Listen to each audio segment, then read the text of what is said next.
नमस्कार बच्चों, कैसे हो आप सब लोग। बेटा आज हम करेंगे आपकी उन्मेष हिंदी पाठ्य पुस्तक का लेसन 5 जिसका नाम है मैं पढ़ नहीं सका। बेटा ये लेसन हम पहले थोड़ा सा कर चुके हैं, तो मैं आपको थोड़ा सा रिपीट कर देती हूँ। देखो यहाँ पे एक दुकान है जिसका नाम है संजय आयन वर्क्स, और वहाँ पे एक दुकान का मालिक है जिसका नाम है संजय, और वो 30 साल का है। और उसकी जो दुकान है वो लोहे के दरवाजे और जालियाँ बनाने वाली दुकान है।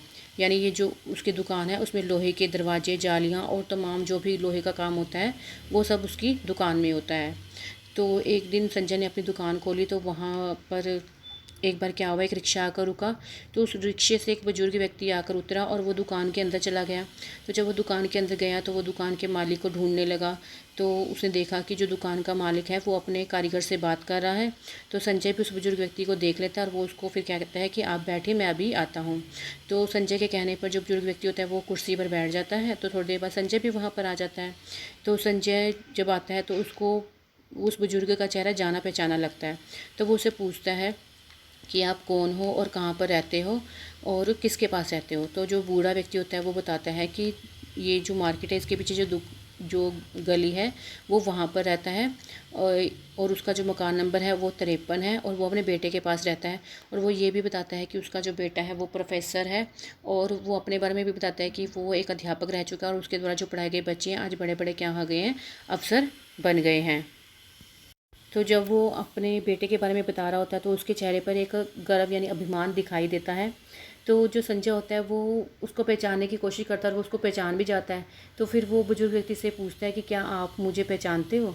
तो जो बुजुर्ग व्यक्ति होता है उसने मोटे चश्मे मोटा जो कांच होता है उसका चश्मा लगाया होता है, वो उतार कर उसको पहुँचता है और उसको पहचानने की कोशिश करता है। फिर वो हंसकर कहता है नहीं बेटा, मैंने आपको पहचाना नहीं है। तो फिर जो संजय होता है वो उससे कहता है कि आप बलदेव मास्टर हो ना। तो फिर वो कहता है हाँ, मैं बलदेव मास्टर ही हूँ। तो फिर वो संजय को पहचानने की कोशिश करता है लेकिन वो उसको पहचान नहीं पाता। तो फिर संजय उसको बताता है कि आज से मतलब 17-18 साल पहले महेंद्रगढ़ का एक सरकारी स्कूल था, तो वहाँ पर वो क्या था 7वीं कक्षा में पढ़ता था और आप ही उनके मास्टर थे। तो वो कहता है कि आप मेरे मास्टर थे और आपने मेरा नाम क्या रखा था, घोंचू रखा हुआ था, और किसी न किसी गलती पर आप मुझे क्या करते थे, मारते थे। तो जो बलदेव मास्टर है ये सुनकर क्या होते हैं, हंसने लगते हैं। और फिर वो उसको कहते हैं स्कूल में तो ये जो बातें होती हैं ये तो होती ही रहती हैं। तो बेटा यहाँ तक हमारा लेसन हो गया था, तो अब हम आगे करेंगे लेसन। नहीं, एक दिन ऐसा कुछ हुआ जिसने मेरी ज़िंदगी की राह बदल दी। आपको शायद याद हो, उस दिन होमवर्क न करके आने के कारण आपने मुझे बहुत पीटा था और आपकी उसी मार ने मुझे भटकने के लिए मजबूर कर दिया। क्या? आश्चर्य से बलदेव मास्टर ने पूछा। लेकिन आपकी इस मार ने दरअसल मेरे मन में पढ़ाई के प्रति नफरत पैदा कर दी थी। मैंने घर आकर माँ से कहा था कि अब मैं स्कूल पढ़ने नहीं जाऊँगा, और फिर माँ के लाख समझाने के बावजूद मैं स्कूल नहीं गया।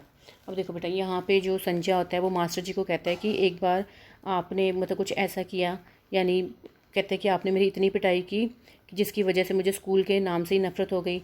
तो वो कहता है कि एक बार उसने काम नहीं किया था जिसकी वजह से उसकी पिटाई हुई थी। तो जो बलदेव मास्टर है तो वो उसको बोलता है कि आपकी वजह से मुझे स्कूल से नफ़रत हो गई थी, क्योंकि आपने मुझे मतलब इतनी बुरी तरह से पीटा था। कहते हैं मेरी माँ ने भी मुझे लाख समझाने की कोशिश की कि स्कूल चले जाओ, लेकिन मैं नहीं माना और मैंने पढ़ने से मना कर दिया। संजय एक क्षण को रुका, फिर बोला, सर आप तो जानते थे कि मेरे पिता चौकीदार थे और एक दिन डाकुओं से मुकाबला करते हुए वह शहीद हो गए थे। तब मैं 5-6 बरस का था। फिर यह भी आपको याद होगा कि मेरी माँ मुझे आपके पास लेकर आई थी स्कूल में दाखिला कराने के लिए। अब देखो जो संजय था वो अपनी बात करते करते थोड़ी देर के लिए रुक गया। फिर वो मतलब मास्टर जी से बोला कि आप तो जानते ही हैं कि जो मेरे पिताजी थे वो चौकीदार थे और डाकुओं से लड़ते लड़ते वो शहीद हो गए थे। कहते कि उस वक्त तो मेरी उम्र भी 5-6 बरस की थी। कहते मेरी माँ ही मुझे आपके पास लाई थी स्कूल में दाखिल करवाने के लिए। हाँ हाँ, याद है, बलदेव मास्टर ने कहा। तो यह भी याद होगा कि मेरी माँ ने आपको सारी मजबूरी बताकर कहा था कि यही यही लड़का अब मेरा सहारा है, यही मेरी ज़िंदगी में रोशनी करेगा। पढ़ लिख कर कुछ बन जाएगा तो ज़िंदगी आराम से कट जाएगी।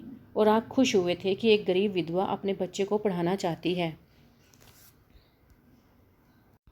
अब देखो फिर संजय जब उनसे पूछता है कि मेरी माँ ही मतलब आपके पास लेकर आई थी, तो बलदेव मास्टर को सारा कुछ याद आ जाता है। तो वो बोलते हैं कि हाँ हाँ मुझे सब याद है। तो फिर संजय फिर आगे कहता है कि मेरी माँ जब मैं आपके पास मेरे को लेकर आई थी तो उसने मजबूरी भी बताई थी कि यही मतलब लड़का मेरा आखिरी सहारा है, यही मतलब मेरी ज़िंदगी की क्या है रोशनी है, अगर ये पढ़ लिख जाएगा तो मेरी जो ज़िंदगी है वो आराम से कट जाएगी। तो कहते हैं कि उस वक्त आप भी बहुत खुश हुए थे कि जो एक गरीब विधवा मतलब औरत है वो अपने बच्चे को पढ़ाना चाहती है, तो आपको भी इस बात से बहुत खुशी हुई थी। हाँ बस इतना ही कहा बलदेव मास्टर ने, लेकिन संजय कहता जा रहा था, उसके बाद मैं आपको उसके बाद मैं आपकी नज़रों में घोंचू बन गया, क्योंकि और बच्चों के माता पिता घर पर उनकी पढ़ाई में मदद करते थे, उनका होमवर्क करा देते थे, पर मुझे कौन पढ़ाता। अब देखो जो संजय मास्टर है वो हाँ हाँ तो बोल रहे थे, लेकिन संजय ने फिर कहा कि उसके बाद तो मैं आपकी नज़र में घोंचू बन गया। क्यों घोंचू बन गया था? क्योंकि जो दूसरे बच्चे थे उनके माता पिता उनको पढ़ाई में हेल्प कर देते थे, लेकिन जो संजय था उसकी पढ़ाई में कोई हेल्प नहीं कर पाता था, यानी उसको कोई पढ़ाने वाला नहीं था। कौन होमवर्क कराता? मेरी निरक्षर माँ। मैं पूरी कोशिश करता दोस्तों से पूछकर किसी तरह क्लास का काम और होमवर्क कर लेता, फिर भी मुझे उसके लिए मिलती थी आपकी सज़ा। और उस दिन होमवर्क न करने के कारण आपने मुझे इतना मारा था कि मैंने तभी निश्चय कर लिया था कि आज के बाद मैं स्कूल की तरफ कदम नहीं बढ़ाऊंगा। अब देखो यहाँ जो संजय था वो कह रहा है कि मेरी माँ आपके पास आई थी, मतलब ये बोला था कि मैं उसका आखिरी सहारा हूँ, अगर ये पढ़ लिख गया तो मेरी जो ज़िंदगी है वो आराम से कट जाएगी। तो लेकिन कहते हैं कि जो बलदेव मास्टर हैं उन्होंने इस बात पे हाँ तो की, लेकिन फिर संजय कहता है कि उसके बाद तो मतलब मैं आपकी नज़र में एक घोंचू ही बन गया था, क्योंकि घर पर उसको पढ़ाने वाला कोई नहीं था, क्योंकि उसकी जो माँ थी वो अनपढ़ थी। निरक्षर का मीनिंग बेटा होता है अनपढ़। कहते हैं कि दूसरे बच्चों को पढ़ाने के लिए तो उनके माता पिता घर पर थे, लेकिन उसकी जो माँ थी वो पढ़ी लिखी नहीं थी। तो कहते हैं कि कोई भी मतलब उसको पढ़ाने वाला घर पर नहीं था, और जब क्लास में जाता तो क्लास में भी कोई भी उसकी हेल्प नहीं करता था। तो कहते हैं कि फिर उसको एक तरह से क्या थी, कहते हैं कई बार वो दोस्तों से हेल्प ले लेता था, लेकिन फिर भी उसका कुछ काम गलत हो जाता था जिसकी वजह से उसको सज़ा मिलती थी। तो कहते हैं कि होमवर्क न करने के कारण उसको जो बलदेव मास्टर यानी आप मुझे बहुत मारते थे। तो कहते हैं कि जब आपने मुझे मारा तो मैंने निश्चय कर लिया था कि अब मैं स्कूल की तरफ कभी भी कदम नहीं बढ़ाऊँगा। तो बेटा आज के लिए इतना ही। ओके बेटा।